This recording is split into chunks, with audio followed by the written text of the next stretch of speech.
let's go into the production. Like you mentioned, you would track these drums live, and you worked with Chris, who's done stuff with Korn, and I believe. Yep. So walk me through a little bit of the actual creation of this new record, Dark Side of the Brain. Well, it all started here. I work out of my own place. This is in my house, so I'm kind of always up here working. And you're out of Vegas. You're out of Vegas, right? In Las Vegas, yeah. Awesome. So usually it all starts here in my studio, and there's a lot of demo period, where I don't commit too much. I just sketch, just to get sort of the loose things together, and from there, we pass that around and try to get the lyrics and melody on top. And the great thing about the computer, as you know, is that if you're just trying to get the song assembled, it's a great tool, like the flexibility to be able to try things and move parts around and go, well, let's double that, or let's move the outro as a better chorus than the chorus. Let's just try stuff, So it's a great tool.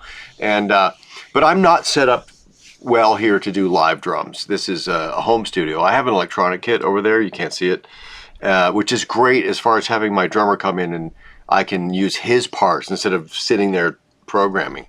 Mm-hmm. But I was adamant about trying to keep it organic and keep things real and have people playing parts and all that stuff. So once we had the outline of the songs, we booked a couple weeks at the studio here in town, the Hideout, and captured a bunch of drums, even more than what's on the record. There was about 30 or 35 songs in the batch. For the record. So we recorded all the drums over there, got all those songs, and then started to do some overdrive. I'm set up here to do guitars and bass pretty much at the house here. So you could hear when the drums are live recording these days. It's pretty obvious. We put it next to some certain records, and they could be sampled and everything like that. Not knocking it, just difference of sound, difference of opinion. But then having that studio at your house, I mean, these days you can get those guitar, the great guitar sounds, the great bass sounds from a home studio. I mean, yours is more extensive than most, I can already tell. What kind of system are you running for guitars and bass in that studio? I mean, let's say you're going to start something for, what are you going to bring up to just get a basic start on something that there? I mean, the truth is, if I'm just sitting here messing around with ideas, I use mostly plugins. I mean, that's the truth, right? Yeah. Because my wife doesn't need to be blasted out for me to be sketching. Right. Anyway, but the way the studio's built, so there's a breakout panel. All the cabling is in the walls.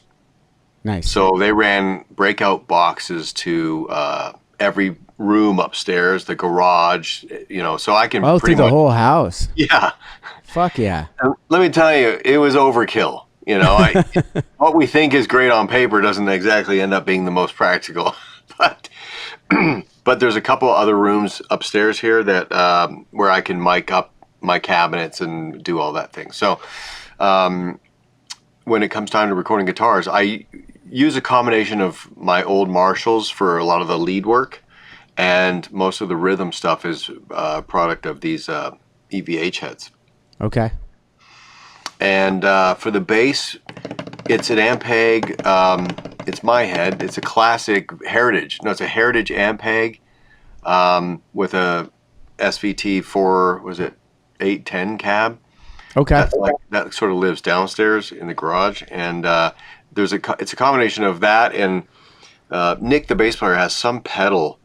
It's I think it's like a dark glass, but it's an older version, like the BK7 or something. Okay. And so it's a blend of each. Okay. And then once you get it through the amps and stuff, you also have like a legit soundboard. That's not something everybody, I mean, especially digitally, as we're saying, computers can help with writing and stuff. I have a small writing studio at home. I don't actually track anything live there. So I don't have the board and everything. Obviously, you got some preamps and stuff there. What are you doing to fine tune it after it's going through those mic'd up cabs? Oh well, there's a whole other rack over here that you can't see that's got LA2A, 1176 distressor. It's got a couple Neve preamps and undertone audio. I mean, all the expensive stuff is over here. Gotcha. But then there's a bunch of preamps and compressors over there. There's a bunch over here that you can't see. And that's not a Neve console, though, right? Negative. No, okay. So it's hard to see. It's a little blurry on my end, but I got Starbucks and my Priest, and then there's the over there. Oh, shit. That's the drum kit over there. Over here. Yeah. There. That's the drum kit. I have a PA set up in here for rehearsals. Oh, you use that space for rehearsals too. Genius. Yeah, like there's enough room up here where I've got subs and monitors on the floor. I'm trying to find it all with the camera, but it's a little tricky. But we can rehearse up here. Even Death Punch rehearsed up here. Oh, really? Oh yeah. We saved a fortune. No kidding. As far as like you want to spend, if we had a long break and we wanted to just sort of kick the dust off and remember what the fingerings were and make sure everyone's singing the right thing, there's plenty of room up here. We would play through little amps and just do it all here, and then we can turn everybody down, have coffee, so we're not killing ourselves, Yeah, well, I was going to ask, you said you have a PA and some subs and monitors. You're not running monitors when you guys go play concerts, right? Are you doing in-ears, I assume? We're doing in-ears, but my experience from the past is that I still like to have a little air coming up from my feet. Okay. Even though in theory it's unnecessary, I still have like lead vocal coming through my wedge and my guitar, because I'm tracking the lead vocal all the time to remind me where we are in the song.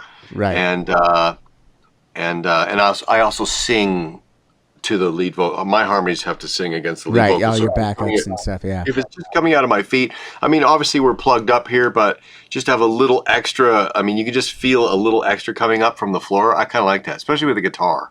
Mm-hmm. It just gives it a little bit more, weight, maybe. Yeah. I felt that way. I've been on in-ears for a long time now, probably 15 years, something like that. And the first iterations, I'm wearing some of them right now. They didn't have, for bass specifically, it was really tinny, Right. They didn't have the drivers that they have in those in-ears now. I got a new set and can actually hear and feel the bass for the first time. I was like, wow, that's a new sensation. Yeah, they do make specified to show the bass player some lower end, right? What ears do you have? No, that's a great question. I don't know. I used to know, and then you get a new monitor guy after a 6-year hiatus. He's these are the ones that are top of the line. Blah blah blah. Try them out, and I tried the first ones out, and I was like, oh, this is so night and day from what I had before. It's already such an upgrade. I'm like, yeah, that sounds great. Let's go with it. Awesome. So I apologize to the company that probably hooked us up, but I don't remember your name. I apologize, but it's all good. It's all good. Yeah, no, I was just curious about that because everyone has a different preference, right? There's no wrong way to I'm all in ears. We have nothing on the stage, but I hear other people, especially I hear from drummers. They like to have monitors back there as well, so they just hear the click in their ears, but a way to stay with everybody in the ears, but want to feel their drums around them. I think I recall, and correct me if I'm wrong, but I think I recall when we were on tour together, Sin's amps or cabs are off stage. Yeah, so that was the case. So for years, what we did, we'd still mic up the amps, but we put them in cases so they were isolated. We basically had carry isolated booths for the guitars and bass. And now with the fractals and Axe effects and everything, we're all using that. They're phenomenal now. The Axe 3 effects that we're using, I got in there like a kid in a candy store because before the 2 and whatnot, they didn't have a lot of bass options. It was basically kind of what you described, an SVT classic modulator, and you kind of can mess with it from there. But now they have so much, and I had a lot of fun because you could also tone match to your albums and stuff, just run it through and everything. You can really have infinite combinations of sounds. Yeah. So if you can sort of replicate what happened in the studio almost perfectly. Um, I, and then even maybe improve it in your own mind, maybe, but right. improve it a little bit. So like, yeah, that was the general tone that ended up on the album, so that you want to bring that to the fan base, and and have assimilation. And you put time into that, right? You picked that tone for that song for a reason, so you want that to still be the essence. Yeah. However, now with perfect hindsight of maybe years later on the song, you could be like, oh well, we could have added a little bit more balls to it, or maybe a little bit more high end, whatever the case may be, and you could do that now. And it's like, Are you running the rack unit, the Fractal yeah, 3? yeah, Yeah. Okay. we have that. Each of us has one of those in a backup. I have a pretty simple rig because I could do everything in the Axe Yeah. effects, Yeah. and then Brian's rig though, you would fucking lose your mind, dude. It looks like the motherfucker could go to Mars on this thing, dude. I It's believe it. nutty. I believe it. Is he not running through his heads anymore? He's just Fractal? Just Fractal now, yeah. Okay. I Wow. think he has. Actually, I take that back. There are some of his Hellwind heads still in there, and I Okay. believe they get triggered for certain things. Right. But he has we have the cool thing is it's a lot of front work. It's way more front work, but you can program those things to switch, do everything for you. You don't Yeah. need pedal boards, anything. So we I have know. everything automated. It's just freeing. You could just play, and it I just tell you does what, its thing. when I started Flat Black, my idea was to be, old school, sort of like a Pantera or a Van Halen, where we're gonna drag Ampegs and Marshalls and all this shit, and that was okay, except for now that we're doing like fly dates, and flew my head to the Oh, last couple of fly dates and pedals and all this stuff, and I'm thinking, why am I making this so complicated? Where I no, could have the man. entire show in one box. For the You flight know? dates, it definitely I would recommend it, and especially I'm surprised you flew with the SVTs. I know that the classics I used to play with all those tubes when we were No, traveling, I had to get rid of them Oh yeah, because yeah, yeah. it would just We break, and I didn't rented have it. we rented the SVT on Oh, smart. at the location, but for me and the way like my heads are a little modified and stuff, so Hmm. I have a road case. I just take one of these guys and check it. Take Do the you tubes check it? out. I Yeah, yeah, check. yeah. Wow, Yeah, that's ballsy. yeah. That's ballsy, I man. know, I know. You Heavy got an air and tag? You got an air tag in there when you check that, or what? no. You should probably get an air tag on that, dude. I know, but the thing is so heavy. I saw it come out That's go true. go go Oh yeah. out of the Oh god. carousel. And I'm just like, this is probably there's got to be a better way. Yes, it's the fractal. There's other.